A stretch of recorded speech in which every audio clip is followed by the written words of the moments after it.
Hello food lovers, welcome back to our channel. నేను మీ రాణి రంశెట్టి. Friends, ఇది రెసిపీ వచ్చేసి టీ టైమ్ స్నాక్స్ రెసిపీ అండి. ఒక్క బంగాళదుంపతో ఒక్క కప్పు అటుకులతో క్రిస్పీగా టేస్టీగా ఈ స్నాక్స్ అనేవి చేసి చూపించబోతున్నాను. చిన్నపిల్లలకైతే మరీ ఇష్టపడే స్నాక్స్ రెసిపీ అండి. నూడిల్స్తో రెసిపీస్ చేసినప్పుడు పిల్లలు చాలా ఇష్టంగా తినటమే కాకుండా పొటాటో స్నాక్స్ అంటే కూడా పిల్లలు ఇష్టపడతారు కదా. ఈ రెండు కాంబినేషన్స్తో స్నాక్స్ అనేవి చేసి చూపించబోతున్నానండి. ప్రాసెస్ అంతా డిఫరెంట్గా ఉంటుంది, టేస్ట్ మాత్రం చాలా బాగుంటాయి.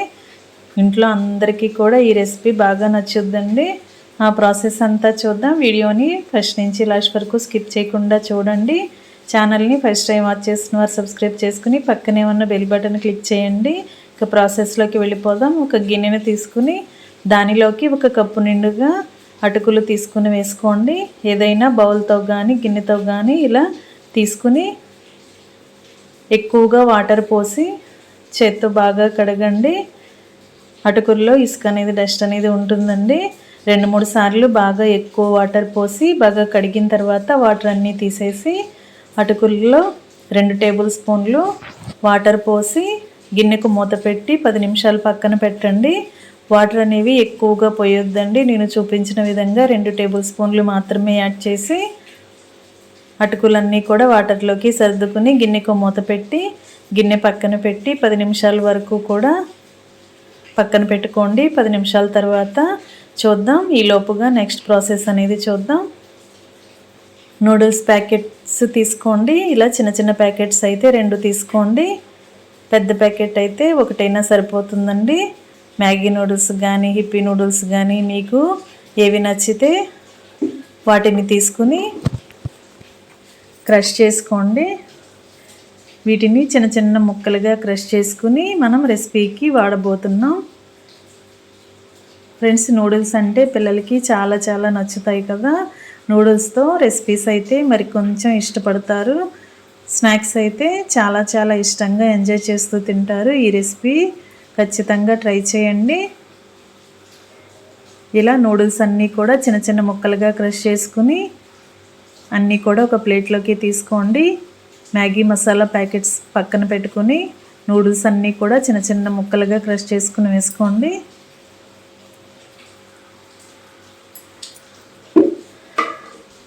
మసాలా ప్యాకెట్స్ కూడా కట్ చేసుకుని ఒక బౌల్లోకి వేసుకోండి. ఈ పౌడర్ అంతా కూడా మసాలా పౌడర్ అంతా కూడా గిన్నెలోకి వేసుకుని దీనిని మనం నెక్స్ట్ వాడతాం.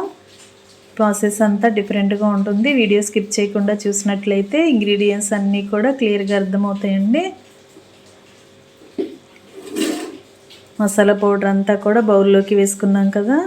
ఈ ప్లేట్ పక్కన పెట్టుకోండి. ఇప్పుడు ఒక బంగాళదుంపను తీసుకుని ముక్కలుగా కట్ చేసుకుని తగినన్ని వాటర్ పోసి గిన్నెలో వేసుకుని తగినన్ని వాటర్ పోసి కొంచెంగా సాల్ట్ వేసుకుని కుక్కర్లో పెట్టి 3 విజిల్స్ వచ్చేంత వరకు ఉడికించండి. ఉడికిన తర్వాత పైపీలంతా ఓపెన్ చేసి బంగాళదుంప ముక్కల్ని పక్కన పెట్టుకోండి. ఇప్పుడు మిక్సింగ్ బౌల్ తీసుకుని దానిలోకి ఉడికించి పైపీలంతా ఓపెన్ చేసిన దుంపల్ని ఇలా గ్రేటర్తో తురుముకోండి.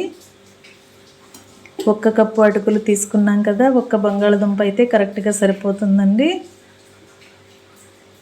ఈ విధంగా దుంపలన్నీ కూడా గ్రేటర్తో మిక్సింగ్ బౌల్లోకి తురుముకున్నాం కదా. ఇప్పుడు సన్నగా కట్ చేసుకున్న ఉల్లిపాయ ముక్కల్ని సన్నగా కట్ చేసుకున్న పచ్చిమిర్చి ముక్కల్ని యాడ్ చేద్దాం.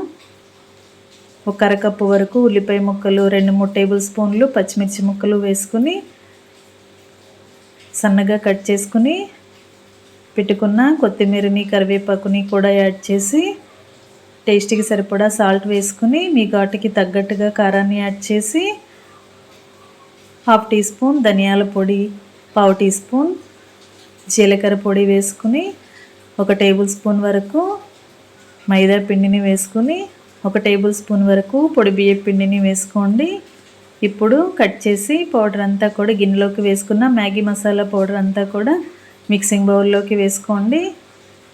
ఇప్పుడు ముందుగా నానబెట్టి పెట్టుకున్న అటుకుల్ని చూద్దాం.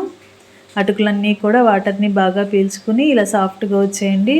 10 నిమిషాల్లోనే అటుకులు అనేవి బాగా నానిపోయాయి. అటుకులు చాలా ఈజీగానే నానిపోతాయి కదా. 10 నిమిషాల కంటే ఎక్కువగా నానబెట్టాల్సిన పని లేదు. ఇలా నానిన అటుకులన్నీ కూడా మిక్సింగ్ బౌల్లోకి తీసుకోండి.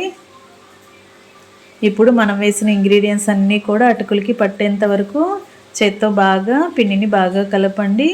వేసిన ఇంగ్రీడియంట్స్ అన్నీ కూడా మిక్స్ అవ్వాలి. అలాగే అటుకుల్లో ఉన్న తేమ కానీ బంగాళదుంపల్లో ఉన్న తేమతో కానీ పిండి అంతా కూడా కరెక్ట్గా కలిసిపోతుందండి. వాటర్ అనేవి అసలు యాడ్ చేయొద్దు. ఒక గిన్నెలోకి 1 టేబుల్ స్పూన్ ఆయిల్ పెట్టుకుని చేతిని వేళ్ళని ఆయిల్తో అప్లై చేసుకుంటూ కొంచెం కొంచెంగా పిండి ముద్దల్ని తీసుకుని అరచేతిలో పెట్టుకుని చిన్న చిన్న కట్లెట్ లాగా చేసుకోవాలండి. మీకు ఏ షేప్ నచ్చితే ఆ షేప్లో చేసుకోవచ్చు. నేను వడ షేప్లో చేయబోతున్నాను. ఈ విధంగా అరచేతిలో పెట్టుకుని వేరొక చేతితో గట్టిగా ఒత్తుతూ ప్రెస్ చేసినట్లయితే వడ షేప్ అనేది వస్తుంది. ఈ విధంగా చేసుకుని ప్లేట్లోకి తీసుకుని పెట్టుకోండి. నెక్స్ట్ ప్రాసెస్ అనేది మిస్ అవ్వకుండా వీడియో మొత్తం కూడా స్కిప్ చేయకుండా చూడండి, క్లియర్గా అర్థమవుతుంది. ఇప్పుడు ఒక బౌల్ తీసుకుని దానిలోకి 1 టేబుల్ స్పూన్ వరకు మైదా పిండిని 1 టేబుల్ స్పూన్ వరకు బియ్యం పిండిని వేసుకుని తగినన్ని వాటర్ పోసి ఇదంతా కూడా చిక్కటి లిక్విడ్ లాగా రెడీ చేయండి. మరి ఎక్కువగా వాటర్ పోయకూడదు, అలాగని గట్టిగా కూడా ఉండకూడదండి. బ్యాటర్ అనేది నేను చూపించిన విధంగా చేసుకోండి. ఉండలు అనేవి ఎక్కడా లేకుండా కూడా ఈ విధంగా లిక్విడ్ని ప్రిపేర్ చేసుకున్నాం కదా. ఇప్పుడు మనం ముందుగా ప్రిపేర్ చేసి పెట్టుకున్న వడని తీసుకుని లిక్విడ్లో డిప్ చేయాలి. రెడీ చేసి పెట్టుకున్న మైదాపిండి వాటర్లో ఇలా 2 వైపులా కూడా ములిగేంత వరకు డిప్ చేసి మనం ముందుగా క్రష్ చేసి ప్లేట్లో పెట్టుకున్న నూడిల్స్ ప్లేట్లోకి తీసుకోండి.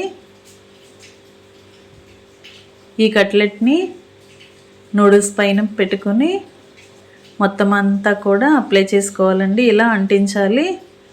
క్రష్ చేసుకున్న నూడిల్స్ అన్నీ కూడా ఈ వడకి 2 వైపులా కూడా బాగా అంటించండి. మనం మైదాపిండి వాటర్లో డిప్ చేసి అంటిస్తున్నాం కదా, అన్నీ కూడా ఈజీగానే స్టిక్ అయిపోతాయండి, అంటుకుంటాయి. కొంచెం ఆరిన తర్వాత ఓపెన్ అవ్వకుండా అలాగే గట్టిగా స్టిక్ అయ్యి అలా కట్లెట్కి అలా అంటుకుపోయి ఉంటాయి. ఈ విధంగా మిగిలిన పిండి అంతా కూడా ఇదేలాగా వడ చేసుకుని మైదాపిండి వాటర్లో డిప్ చేస్తూ నూడిల్స్ని అప్లై చేస్తూ అంటిస్తూ ప్లేట్లోకి పెట్టుకోవటమే. ఫ్రెండ్స్, ఛానల్ని ఫస్ట్ టైం వాచ్ చేస్తున్నవారు సబ్స్క్రైబ్ చేసుకుని పక్కనే ఉన్న బెల్ బటన్ క్లిక్ చేయండి. నేను పెట్టబోయే రెసిపీస్ అన్నీ కూడా డైలీ మీ ఫోన్కి నోటిఫికేషన్కి వస్తే ఓపెన్ చేసి చూడండి. సింపుల్ ప్రాసెస్తో టేస్టీ రెసిపీస్ని చూపిస్తానండి. అన్నీ కూడా పిల్లల నుంచి పెద్దల వరకు అందరికీ నచ్చే విధంగా ఉంటాయి. ఈ విధంగా మనం కలిపి పెట్టుకున్న పిండి అంతా కూడా ఈ విధంగా చేసుకుని అన్నీ కూడా ఒక ప్లేట్లోకి సర్ది పెట్టుకున్నాం కదా. ఇప్పుడు స్టవ్ ఆన్ చేసి కళాయి పెట్టుకుని డీప్ ఫ్రైకి సరిపడా ఆయిల్ పోసి ఆయిల్ కాగిన తర్వాత ఆయిల్కి పట్టినన్ని స్నాక్స్ని కళాయిలో వేసుకోండి. ఒకవైపున కొంచెం ఫ్రై అయిన తర్వాత వెనక వైపు కూడా టర్న్ చేసి 2 వైపులా క్రిస్పీగా అయ్యేంత వరకు ఫ్రై చేయండి. లో ఫ్లేమ్లో ఫ్రై చేసినట్లయితే లోపల వరకు కూడా బాగా ఉడుకుతాయండి. ఒకేసారి హై ఫ్లేమ్ పెట్టామంటే పైన అంతా కూడా నూడిల్స్ అన్నీ మాడిపోతూ ఉంటాయి, లోపలంతా కూడా పచ్చిగా అనిపిస్తుంది. లో ఫ్లేమ్లో ఉడికించినట్లయితే లోపల వరకు కూడా బాగా ఉడికి పై నూడిల్స్ అన్నీ కూడా మాడకుండా క్రిస్పీగా వస్తాయి. ఇంకా అన్నీ డీప్ ఫ్రై చేయడం కంప్లీట్ అయిన తర్వాత స్టవ్ ఆఫ్ చేసుకుని వేడివేడి నూడిల్స్ స్నాక్స్ని ప్లేట్లోకి సర్వ్ చేసుకోవటమే. Thanks for watching. నేను మీ రాణి ఎర్రంశెట్టి.